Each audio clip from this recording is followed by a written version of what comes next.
ಮಾದಪ್ಪ. ಕಠಿಣವಾದ ಮಳೆಯಲ್ಲಿ ತಪಸನ್ನಾಚರಿಸುವ ನಿಮಗೆ ನನ್ನ ಪ್ರಣಾಮಗಳು. ನಿನ್ನ ತಲೆಗೊಂದು ಟ್ಯಾಂಕ್ ಮಾದಪ್ಪ ಅಂತ ಹೇಳಿದ್ರೆ ಒಂದು ವರ್ಗದ ದೇವರು ಪುಣ್ಯಾತ್ಮ. ಮಳೆ ಮಾದಪ್ಪ. ನಾನು ಹಾಗೆ ಕಾಣ್ತೇನೆ. ಮಹೋದಯ ಬಾಲ ಕುಮಾರ, ನಿನ್ನನ್ನು ನೋಡಿದ ನೆನಪೇ ನನಗಿಲ್ಲ. ನಾನು ಹಾಗೆಲ್ಲ ಸಿಗುವುದಿಲ್ಲ. ನನ್ನ ಕೆಲಸ ಆಯ್ತು, ನನ್ನದಾಯ್ತು. ಕೆಲಸ ಮುಗಿಸಿ ಯಾರಿಗೂ ಮುಖ ತೋರಿಸಿಲ್ಲ, ಹೋಗಿ ಆಗ್ತದೆ. ಹೌದಾ? ಮತ್ತೆ ಹುಡುಕಿದ್ರು ನಾನು ಸಿಗುವುದಿಲ್ಲ. ನಾನು ಕೂಡ ಹಾಗೆ. ಯಾರಾದ್ರೂ ಕರ್ಕೊಂಡು ಹೋಗುವವರಿದ್ರೆ ಮತ್ತೆ ನಿಲ್ಲುವುದಿಲ್ಲ, ಹೋಗುದು. ಕಾಯ್ಬೇಡಿ, ನಾನು ಬೇಗ ಹೋಗ್ತೀನಿ. ಇದು ಹೊಸ ಮುಖ. ಮುಖ ಹೊಸಾದ್ರೆ ಶರೀರ ಹಣಕ ನನ್ನ ದೇಹದಲ್ಲಿ ನೆರಿಗೆ ಬಿದ್ದಿದ ಹಾಗಲ್ವ? ಇಷ್ಟರವರೆಗೆ ಕಂಡರಿತವರಾನಲ್ಲ. ಹೌದು. ಎತ್ತಲಿಂದ ಚೈಂದ ವಿಜಯಂಗೈಡೆ. ಈಗ ಹೂ ಹಿಡಿದಷ್ಟೇ ವಾಯು ಬೀಜ ಕೊಯ್ದು ಈಗ ಹಾಡಿ ವಹಿಸ್ಕೊಂಡಿರುವ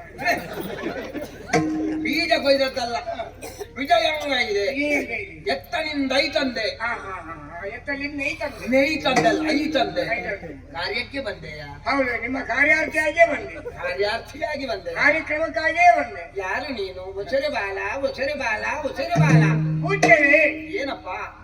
ಸರಿಯಲ್ಲಿ ಮಹಾವಾಗ್ಮಿಗಳು, ಮಹಾ ತೇಜಸ್ವಿಗಳು, ಮಹಾ ತಪಸ್ವಿಗಳಾದ ವಿಶ್ವಾಮಿತ್ರರ ಪಟ್ಟದ ಶಿಷ್ಯನ. ನೀನು ವಿಶ್ವಾಮಿತ್ರನ ಶಿಷ್ಯನ?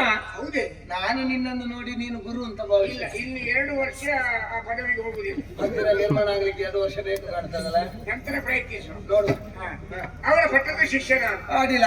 ಈಗಾಗಲೇ ಅಯೋಧ್ಯೆ ಅರಸ ಸತ್ಯವ್ರತರು ಶಾಪಗ್ರಸ್ತನಾಗಿದ್ದಾರೆ, ಚಾಂಡಾಲನಾಗಿದ್ದಾರೆ. 99 ಯಾಗಗಳು ಆಗಾಗಲೇ ಮುಗಿದಿದೆ. 100ನೇ ಯಾಗವನ್ನು ಮಾಡೋದಕ್ಕೆ ಪ್ರಾರಂಭ ಮಾಡ್ತಾ ಇದ್ದಾರೆ. ಅವನ ಯಜಮಾನತ್ವದಲ್ಲಿ ಇವರ ಪೌರೋಹಿತ್ಯದಲ್ಲಿ ನಡೆಯುವ ಯಾಗಕ್ಕೆ ತಾವು ಸಕ್ರಿಯವಾಗಿ ಒಂದು ಭಾಗವಹಿಸಬೇಕಾಗಿ ನಮ್ಮಲ್ಲಿ ಕಳಕಳಿಯ ವಿನಂತಿ. ಚಂಡಾಲ ಯಾಗದ ಹವಿದೇವರುಣ್ಣಲು ಒಪ್ಪರಲ್ಲ, ಯತಿ ಮಂಡಲ ಭೂಸುರ ವೈಯರು ಖಂಡಿತ ಒಪ್ಪರಲ್ಲ. ಕ್ಷೀರ ಸಮುದ್ರದಿಗಾಗಿಯೂ ಮುಳುಗಲು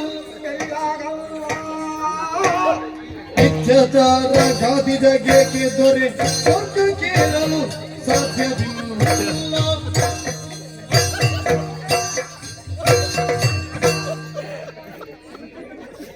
ತಪ್ಪು ತಿಳಿಬೇಡಿ.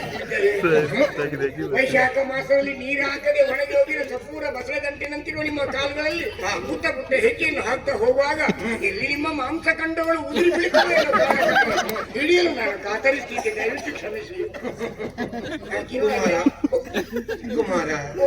ಬಾಲ, ಆ ಮಾಂಸಖಂಡದ ಬಗ್ಗೆ ಅತೀವವಾದ ಆಸಕ್ತಿಯನ್ನು ತೋರಬೇಡ. ಇಲ್ಲಪ್ಪ, ನನಗೆ ಅದರ ಬಗ್ಗೆ ಆಸಕ್ತಿ. ಯಾಕೆ? ಅದು ಬೀಳುವುದಿದ್ರೆ ಈಗಲ್ಲ, 10 ವರ್ಷಕ್ಕಿಂತ ಹಿಂದೆಯೇ ಬೀಳ್ಬೇಕಿತ್ತು. ಅಂದ್ರೆ ಅಷ್ಟು ಗಂಭೀರ ಪರಿಸ್ಥಿತಿ ಇತ್ತ. ಹೌದೌದೌದು, ಆಗ್ಲೇ ಬೀಳ್ಲಿಲ್ಲ, ಈಗ ಬೀಳ್ಲಿಕ್ಕುಂಟೆ. ಆ ಸ್ಥಿತಿಯಲ್ಲೂ ಬೀಳದೆ ಇಷ್ಟು ಉಳಿದಿದೆ ಅಂತ ಹೇಳಿದ್ರೆ ಮುಂದಿನ ವರ್ಷ ನಿಮಗೆ ಮೃತ್ಯುಂಜಯ ಪ್ರಶಸ್ತಿಯನ್ನು ಘೋಷಿಸಲಾಗುತ್ತದೆ. ಮೃತ್ಯುವನ್ನು ಗೆದ್ದವರು ಎಂಬರ್ಥ ಅಲ್ವೇ? ಯಾವುದಾದ್ರೂ ಒಂದು ಸಿಕ್ಕಿತು, ಆದ್ರೆ ಅದು ಯಾಕೆ ತನ್ನ ಅಸ್ತಿತ್ವವನ್ನು ಸಾಬೀತುಪಡಿಸ್ತಾ ಇದ್ದಾವೆ. ನಿಮ್ಮ ಜೊತೆಯಲ್ಲಿ ನಾವು ಇದ್ದೇವೆ ಎನ್ನುವುದ ಪೂರಕವಾಗಿ ವ್ಯವಹರಿಸ್ತಾ ಇದ್ದಾರೆ. ಈಗಲೂ ಇದ್ದೇವೆ ಅಂತ. ನಿಮ್ಮ ಜೊತೆಯಲ್ಲಿ ನಿಮ್ಮ ಪಟ್ಟದ ಶಿಷ್ಯ ಅಲ್ಲಿ ಮಲಗಿದ್ದಾನಲ್ಲ, ಅವನಿಗೆ ಮಲಗುವ ಯೋಗ, ನಮಗೆ ಅವ ಮಲಗಿದನ್ನು ನೋಡುವ ಯೋಗ ಇರ್ಲಿ. ಅವನು ಒಂಥರ ಎಣ್ಣೆ ಪಾಂಡು ಅಂತ. ಅದಲ್ಲ, ಯಾವನೇ ಒಬ್ಬ ವ್ಯಕ್ತಿಯಾದರೂ ಕೂಡ ಉನ್ನತವಾದಂತಹ ಪಥವನ್ನು ಸೇರಬೇಕು ಅಂತ ಆದ್ರೆ ಹಿಂದೆ ಒಬ್ಬ ಗುರು ಬೇಕು, ಮುಂದೆ ಒಂದು ಗುರಿ ಬೇಕು. ಗುರಿ ಅರ್ಥಾತ್ ಹೊಂಡ ಬೇಕೇ ಬೇಕು. ಹೌದು, ನಿನಗೆ ತುಂಬಾ ದೊಡ್ಡದು ಬೇಕು ಅಂತ ಇಲ್ಲ. 5 ಕಾಲು, ಕೆಲವರಿಗೆ 5 ಮುಖ. ನನ್ನ ವಿಷಯ ಮಾತಾಡಿದ್ರೆ ಜಾಗ್ರತೆ ಬಿಡು. ನೀನು ವಿಶ್ವಾಮಿತ್ರನ ಶಿಷ್ಯ. ಹೌದು. ನಿನ್ನ ಗುರು ವಿಶ್ವಾಮಿತ್ರ. ಹೌದು. ವಿಶ್ವಾಮಿತ್ರನ ಗುರು ಯಾರು? ನಂಗೆ ಗೊತ್ತಿಲ್ಲ, ಕೇಳಲಿಲ್ಲ. ನನಗೆ ಗೊತ್ತಿಲ್ಲ ಎನ್ನುವುದು ನನ್ನ ಪ್ರಶ್ನೆಗೆ ಉತ್ತರ ಅಲ್ಲ. ಅಲ್ಲ, ನಾನು ಕೇಳಲೇ ಇಲ್ಲ. ನಾನು ಕೇಳಲಿಲ್ಲ ಎನ್ನುವುದು ನನ್ನ ಪ್ರಶ್ನೆಗೆ ಉತ್ತರವಾ? ನಮಗೆ ಯಾಕೆ ಅಧಿಕ ಪ್ರಸಂಗ ಸ್ವಾಮಿ, ನಮ್ಗೆ ಉಳ್ಕೊಳ್ಳಿಕ್ಕೆ ಮಠದ ವ್ಯವಸ್ಥೆ ಉಂಟು, ಹೊತ್ತಿಗೆ ಸರಿಯಾಗಿ ಊಟ ಬರ್ತದೆ, ಹಾಕ್ಲಿಕ್ಕೆ ಮಾನ ಮುಚ್ಚಲಿಕ್ಕೆ ಬಟ್ಟೆ ಕೊಟ್ಟಿದ್ದಾರೆ, ಜ್ಞಾನಾರ್ಜನೆಗೆ ವಿದ್ಯೆ ಕೊಟ್ಟಿದ್ದಾರೆ, ಒಡನಾಡಿಗಳು ತುಂಬಾ ಮಂದಿದ್ದಾರೆ. ನಮ್ಗೆ ಯಾಕೆ ಅದಕ್ಕಿಂತ ಆಚೆ ಹೋಗುದು? ನಮ್ಮ ಸನಾತನ ಪ್ರಪಂಚದಲ್ಲಿ ನಡೆಯುತ್ತಾ ಇರುವಂತಹ ಪ್ರಮುಖ ಅಪರಾಧ ಯಾವುದು ಕೇಳಿದ್ರೆ ಇದೆ. ಹೌದಾ? ನಾನು, ನನ್ನ ಮನೆ, ನನ್ನ ಹೆಂಡತಿ, ನನ್ನ ಮಕ್ಕಳು, ಉಳಿದವರು ಏನು ಬೇಕಾದ್ರೂ ಸಾಯಿಲಿ, ಯಾರು ಎಲ್ಲಿ ಯಾವುದನ್ನು ಬೇಕಾದ್ರೂ ಸ್ಫೋಟಿಸಲಿ, ಅವರು ಸತ್ತು ಹಾಳಾಗಿ ಮಣ್ಣು ತಿಂದು ಹೋಗಲಿ. ದೊಡ್ಡವರ ನೈತಿಕತೆಯನ್ನು ಪ್ರಶ್ನಿಸಲೇ ಉಳಿಯುವುದೇ ನಾವು ಮಾಡುವಂತಹ ಅಕ್ಷಮ್ಯ ಅಪರಾಧ. ದೊಡ್ಡವರ ನೈತಿಕತೆಯನ್ನು ಪ್ರಶ್ನೆ ಮಾಡ್ಲಿಕ್ಕೆ ಹೋದ್ರೆ ಮತ್ತೆ ನೀವು ಹೇಳಿದ್ರೆ ಸ್ಫೋಟ ಆದ್ರೆ ನಾವೇ ನೋಡಿ ಸಾಯಿಲ್ಲ. ದೊಡ್ಡವರ ನೈತಿಕತೆಯನ್ನು ಪ್ರಶ್ನಿಸಬೇಕು ಅಂತಾದ್ರೆ ಮೊದಲು ನಮ್ಮ ನೈತಿಕತೆ ತರಿಬೇಕು. ನಮ್ಮ ನೈತಿಕತೆ ಸರಿ ಇಲ್ಲದ ಮೇಲೆ ಇನ್ನೊಬ್ಬರ ನೈತಿಕತೆಗೆ ಕೈ ಹಾಕಿ ಪ್ರಯೋಜನವಾದ್ರೂ ಏನು ಸ್ವಾಮಿ? ನಮ್ಮ ನೈತಿಕತೆ ಅಂತ ನನ್ನದು ಸೇರಿಸಬೇಡ. ನನ್ನದು ಸರಿ ಉಂಟು, ನಿನ್ನದು ಮಾತ್ರ ಸರಿ ಇಲ್ಲದ್ದು. ಅಡ್ಡಿಲ್ಲ ನಂದೆ. ಗುರುಪೀಠದಲ್ಲಿರುವವನಾದರೂ ಕೂಡ ಮಾಡಿದ್ದು ತಪ್ಪು ಅಂತಾದ್ರೆ ಯಾರಾದ್ರೂ ಪ್ರಶ್ನಿಸಲೇಬಹುದು. ಹೌದಾ? ಯಾಕೆಂದು ಪ್ರಶ್ನಿಸಬಾರ್ದು? ಹ, ಹ, ಹ, ಹ, ಹ. ಬಿಡು, ಹ. ಅವನ ಗುರುವಿನ ವಿಚಾರವನ್ನು ಬಿಡೋಣ. ಬೇಡ. ಅವ ಜಾತಿ ಯಾವುದು? ಜಾತಿಯ ಬ್ರಾಹ್ಮಣರೇ. ಯಾರು ಹೇಳಿದ್ದು? ಮತ್ತೆ ಹ? ಜಪ ತಪಾದಿಗಳು ಉಂಟು ಸ್ವಾಮಿ. ಜಪ ತಪಾದಿಗಳು ಮಾಡಿದವರೆಲ್ಲ ಬ್ರಾಹ್ಮಣರಾಗುವುದಾದ್ರೆ ಯಜ್ಞಾದಿಗಳು ನಡೀತದೆ. ಸಾವಿರಾರು ಋಷಿಮುನಿಗಳವರನ್ನು ಬ್ರಾಹ್ಮಣಕ್ಕೆ ಒಪ್ಪಿದ್ದಾರೆ ಸ್ವಾಮಿ. ಯಾಗ ಯಜನಾದಿಗಳನ್ನು ಬೇರೆ ಜಾತಿಯವರು ಮಾಡ್ತಾರೆ, ಹಾಗಂತ ಅವರೆಲ್ಲ ಬ್ರಾಹ್ಮಣರ? ನೀವು ಹೇಳಿ ಸರಿ ಅಂಡೆ ಮಾರಿ ನೀನು ನನಗಿಂತ ದೊಡ್ಡ ಸರಿಯಂಡಿ. ಬ್ರಾಹ್ಮಣ ಏನು ಬ್ರಾಹ್ಮಣ್ಯ ಅಂತ ಹೇಳಿದ್ರೆ? ಹ? ಬ್ರಹ್ಮನ ಮುಖದಿಂದ ಆವಿರ್ಭಾವಗೊಂಡದ್ದು ಬ್ರಾಹ್ಮಣ್ಯ. ಹ. ಬ್ರಾಹ್ಮಣ್ಯವನ್ನು ಪಡಿಬೇಕು ಅಂತಾದ್ರೂ ಒಂದು ಯೋಗ್ಯತೆ ಬೇಕು. ಹ. ಬ್ರಾಹ್ಮಣ್ಯ ಮತ್ತೊಬ್ಬರಿಗೆ ಸಿದ್ಧಿಸಬೇಕು ಅಂತಾದ್ರೂ ಕೂಡ ಹ. ಅದಕ್ಕೊಂದು ಯೋಗ್ಯತೆ ಬೇಕು. ಹ. ಬ್ರಹ್ಮಜ್ಞಾನೇನ ಇತಿ ಬ್ರಾಹ್ಮಣ ಜನ್ಮನೆ ಜಾಯತೆ ಜಂತು ಕರ್ಮಣೇ ಜಾಯತೆ ದ್ವಿಜಃ. ಹ. ಆಚರಿಸುವಂತಹ ಕರ್ಮದಿಂದ, ಹ. ಬದುಕುವಂತಹ ರೀತಿಯಿಂದ, ಹ. ತನ್ನದಾದಂತಹ ನಡತೆಯಿಂದ ಹ. ಬ್ರಾಹ್ಮಣ ಅನಿಸಲ್ಪಡುವುದು. ಆಯ್ತು. ಇವ ಯಾರು? ಹ. ಇವ ಕ್ಷಾತ್ರಿಯ ಅಲ್ವ? ಕ್ಷಾತ್ರ ಅಲ್ಲ. ಹೌದಪ್ಪ. ಇವ ಯಾರ ಮಗ ಗೊತ್ತಾ? ಯಾರ್ದು? ಗಾದಿಯ ಮಗ. ಗಾಂಧಿಯ ಮಗನ? ಗಾಂಧಿಯ ಮಗ ಅಲ್ಲ, ಗಾದಿಯ ಮಗ. ಹ. ವಿಶ್ವರಥ ನಾಮಕನಾದಂತಹ ಕುಶಿಕ ವಸಿಷ್ಠರ ಜೊತೆಯಲ್ಲಿ ವಾಗ್ವಾದವನ್ನು ಮಾಡಿ ಹ. ದಿಗ್ಬಲಂ ಕ್ಷೋತ್ರಾಯ ಬಲಂ ಹ. ಬ್ರಹ್ಮತೇಜೋ ಬಲಂ ಬಲಂ ಬಲಂ ಬಲಂ ಸುಣ್ಣಂ ಬಲಂ ಎನ್ನುವ ಹಾಗೆ ಬಗೆದು ಕ್ಷಾತ್ರವನ್ನು ಬಿಟ್ಟ. ಹ. ಬಿಟ್ಟಂತಹ ಇವನಿಗೆ ಬ್ರಾಹ್ಮಣ್ಯ ದಕ್ಕಿದ? ಇಲ್ವಾ? ದಕ್ಕುವಂತದ್ದ ಬ್ರಾಹ್ಮಣ್ಯ ಹೌದಾ? ಹ. ಹಾಗಲ್ಲುಂಟಾ? ಒಂದು ಕ್ಷೀರ ಸಮುದ್ರದಲ್ಲಿ ಹ. ಕರ್ರಗಿರುವ ಕಾಗೆ ಹೋಗಿ ಸ್ನಾನ ಮಾಡಿದ್ರೆ ಕಾಗೆ ಬೆಳ್ಳಗಾಗ್ತದ? ಅದು ಗಾದೆಯ ಮಾತುಂಟಲ್ವೇ? ಹ. ಕಂಡುಗದ ಹಾಲಲ್ಲಿ ಇದ್ದಳಿ ಇತ್ತೊಡೆ ಅದು ಬೆಳುಪಾಗ ಬಲ್ಲುದೆ. ಅಲ್ಲದೆ ಹ. ಬೇಡ, ಬೆಕ್ಕಿನ ಮರಿಯನ್ನನ್ನು ಕೊಂಡು ಹೋಗಿ ಹ. ಹುಲಿಯ ಬೋನಿನಲ್ಲಿಟ್ಟು ಹ. ಹುಲಿಯ ಒಡನಾಟದಲ್ಲಿ ಅದನ್ನು ಬದುಕಿಸಿದ್ರೆ ಹ. 15 ದಿವಸ ಕಳೆದ್ರೆ ಅದರ ಸ್ವಭಾವ ಹುಲಿಯದಾಗ್ಲಿಕ್ಕುಂಟ? ಮಾರ್ಜಾಲ ಎಂದು ಪುಲಿಯಪ್ಪುದೆ. ಅಪ್ಪುದೇ. ಹಾಗಾದ್ರೆ ಯುವ ಬ್ರಾಹ್ಮಣನಾಗುವುದಕ್ಕೆ ಉಂಟಾ? ಹಾಗೆ. ಕ್ಷಾತ್ರಿಯನಾಗಿ ಹುಟ್ಟಿದಂತಹ ಯುವ ಬ್ರಾಹ್ಮಣನಾಗುವುದಕ್ಕೆ ಯಾವ ಕಾಲಕ್ಕೂ ಸಾಧ್ಯ ಇಲ್ಲ. ಹ. ಇದು ಹೇಗಾಯ್ತು ಗೊತ್ತಾ? ಹೇಗೆ? ಕ್ಷಾತ್ರೇಯೋ ಯಾಜಕೋ ಯಸ್ಯ ಚಂಡಾಲಸ್ಯ ವಿಶೇಷ. ಆಹಾಹಾ.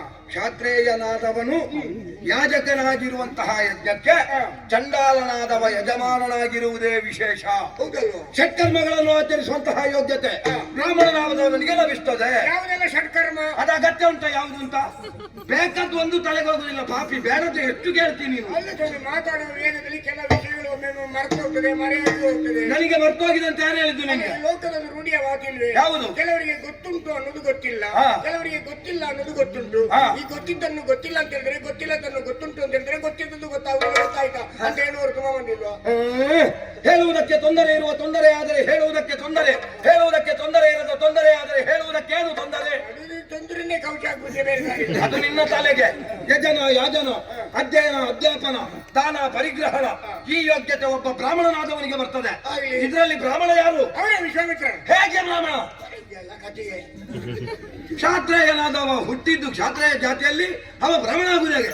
ನೀವು ಒಳ್ಳೆ ಕಥೆ ಇದು ಮಾಡಿ. ತ್ರಿಕರ್ಮಗಳನ್ನು ಆಚರಿಸುವಂತಹ ಯೋಗ್ಯತೆ ಕ್ಷಾತ್ರೇಯನಾದವನಿಗೆ ಲಭಿಸ್ತದೆ. ಹೌದು. ಇದರಲ್ಲಿ ಕ್ಷಾತ್ರೇಯ ಯಾರು? ಸತ್ಯವ್ರತ. ಹೇಗೆ ಕ್ಷಾತ್ರೇಯ? ಹೌದು, ಕ್ಷಾತ್ರಿಯ ವಂಶದಲ್ಲಿ ಹುಟ್ಟಿದವ ಅಯೋಧ್ಯ ಅರಸ ಸತ್ಯವ್ರತನೇ ಕ್ಷಾತ್ರಿಯ. ಇರ್ಲಿ, ಆದ್ರೆ ವಾಸಿಷ್ಠರ ಶಾಪದಿಂದ ಚಂಡಾಲ ಪಂಚಮನಾಗ್ಲಿಲ್ವೋ? ಆದ್ರೂ ಹುಟ್ಟಿದ ಕ್ಷಾತ್ರಿಯ ವಂಶಗಳೇ ಇರುವರೆ. ಹಾಗಾದ್ರೆ ಶಾಪಗಟ್ಟವರು ಬ್ರಾಹ್ಮಣರಲ್ಲ? ಎಲ್ಲಿ ಚೊರೆ ಅಡ್ಡೆ ಮಾಡಿದ್ರು. ನೀನು ಅದಕ್ಕಿಂತ ದೊಡ್ಡ ಚೊರೆ ಅಂತೆ. ಬ್ರಾಹ್ಮಣರ ಶಾಪಕ್ಕೆ ಬೆಲೆ ಇಲ್ವಾ? ಅದಕ್ಕೆ ನಾ ಎಂತ ಮಾಡ್ತಾವ? ಮತ್ತೆ ನೀನಲ್ವ ಈಗ ವಾದಕ್ಕೆ ಬಂದದ್ದು? ನಾಯಿ ಅಡ್ಡಿಲ್ಲ ಬಿಡು. ಯಥಾರ್ಥವಾದ ಸತ್ಯವೊಂದನ್ನು ಹೇಳ್ತೇನೆ. ಹಾ. ನಾಯಿಯ ಮಾಂಸವನ್ನು ತಿಂದವರು, ಗೋಮಾಂಸವನ್ನು ಸಂಸ್ಕರಿಸದೆ ತಿಂದವರು ಹಾ. ಯಜನ ಯಾಗಾದಿಗಳನ್ನು ಮಾಡುವುದಕ್ಕೆ ಹೊರಟಿದ್ದಾರೆ. ಹಾ.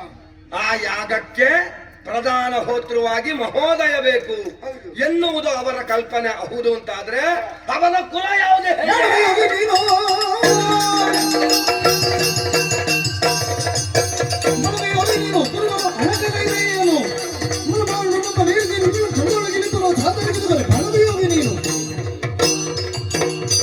ಅಯ್ಯ ಮಾನಪ್ಪ. ಮಾನಪ್ಪ ನಿನ್ನಪ್ಪ.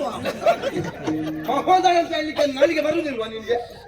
ನಮ್ಮ ಗುರುಗಳ ಬಗ್ಗೆ ಏನಾದ್ರು ಮಾತಾಡಿ. ಎಂತದ ನಿನ್ನ ಗುರು? ಏನು ಗುರುಗಳ ಕುಲದ ಬಗ್ಗೆ ಪ್ರಶ್ನೆ ಮಾಡ್ತಾ ಇದ್ದೇನೆ. ಹಾ. ಕುಲವೆಂದು ಹೊಡೆದಾಡದಿರಿ. ಯಾಕೆ? ಕುಲ ಯಾವುದೋ ಸತ್ಯ ಸುಖವುಳ್ಳ ಜನರಿಗೆ ಓಹೋ. ಕೆಸರಲು ಪುಟ್ಟಲು ಅದ ತಂದು ಹಾ. ಕಿಸಜನಾಭನಿಗೆ ಅರ್ಪಿಸಲಿಲ್ಲವೇ? ಹಾ. ನಿಮ್ಮ ಕುಲದ ನೆಲೆ ಏನಾದ್ರೂ ಬಲ್ಲಿರ? ನನ್ನ ಕುಲ ಎನ್ನುವುದು ಪ್ರಪಂಚದಲ್ಲಿ ಪ್ರಶ್ನಾತೀತ. ಈಗ ಪ್ರಶ್ನೆ ಆಗಿರುವುದು ನಿನ್ನ ಗುರು ವಿಶ್ವಾಮಿತ್ರನ ಕುಲ. ನಮ್ಮ ಗುರುಗಳನ್ನು ತಾತ್ಸಾರ ಭಾವನೆಯಿಂದ ಕಾಣಬೇಡಿ. ಎಂತದಾವ ದೊಡ್ಡದು? ನಮ್ಮ ಗುರುಗಳು ಮನಸ್ಸು ಮಾಡಿದ್ರೆ ಒಬ್ಬ ವ್ಯಕ್ತಿಯನ್ನು ಎಷ್ಟು ಎತ್ತರಕ್ಕೇರಿಸಬಲ್ಲರು. ಹಾ. ಅದೇ ಗುರುಗಳ ಮನಸ್ಸಿಗೆ ನೋವಾದ್ರೆ ಹಾ. ಎತ್ತರಕ್ಕೇರಿದ ವ್ಯಕ್ತಿಯನ್ನು ಕ್ಷಣ ಮಾತ್ರದಲ್ಲಿ ಪ್ರಪಂಚಕ್ಕೆ ತಳ್ಳಬಲ್ಲಂತ ಸಾಮರ್ಥ್ಯ ನಮ್ಮ ಗುರುಗಳಿಗಿದೆ. ನನಗೆ ಗೊತ್ತುಂಟ, ನೀನು ಹೇಳಿದ್ದು ನನಗೆ ಅರ್ಥ ಆಗ್ತದೆ. ಪ್ರಪಂಚದಲ್ಲಿರುವ ಎಲ್ಲರನ್ನು ಉದ್ಧರಿಸುವ ಸಾಮರ್ಥ್ಯ ಉಂಟು ಅಂತ ಹೇಳುದಲ್ವಾ? ಹೌದು. ಇಷ್ಟು ವರ್ಷದಲ್ಲಿ ನಿನ್ನನ್ನು ಉದ್ದ ಮಾಡ್ಲಿಕ್ಕೆ ಆಗಲಿಲ್ಲ ಅವನಿಗೆ, ಇನ್ನು ಉದ್ಧಾರ ಅಂತ ಸಾಮರ್ಥ್ಯ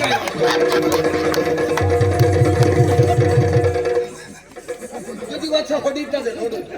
ಹಳೆಯಾಗ ಅದು ಆಗುತ್ತದೆ ಒಂದು ದಿವಸ, ಯಾರು ಹತ್ತಿರ ಬರುವುದಿಲ್ಲ ಪಾಪಿ.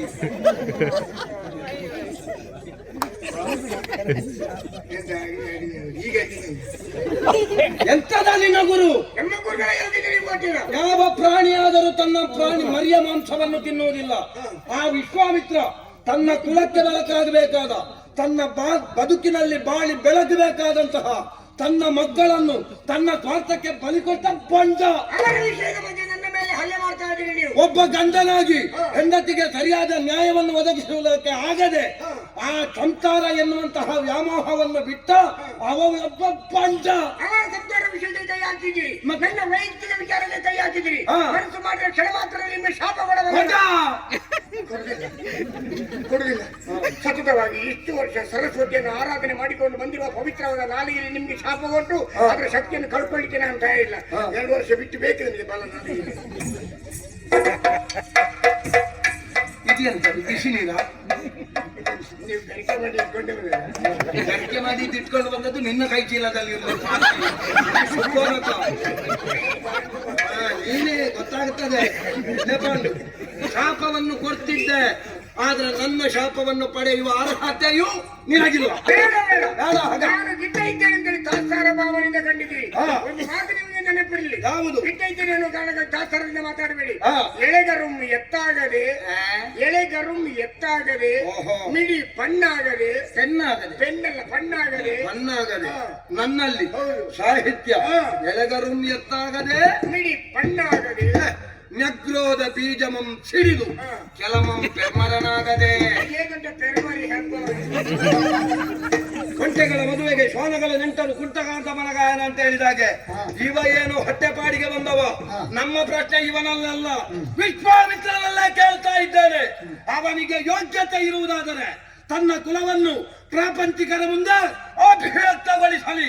ತದನಂತರ ಅವನ ಯಾಗಕ್ಕೆ ಹೋತೃವಾಗಿ ನಾನೇ ಹೋಗುತ್ತೇನೆ, ನೆನಪಿರಲಿ.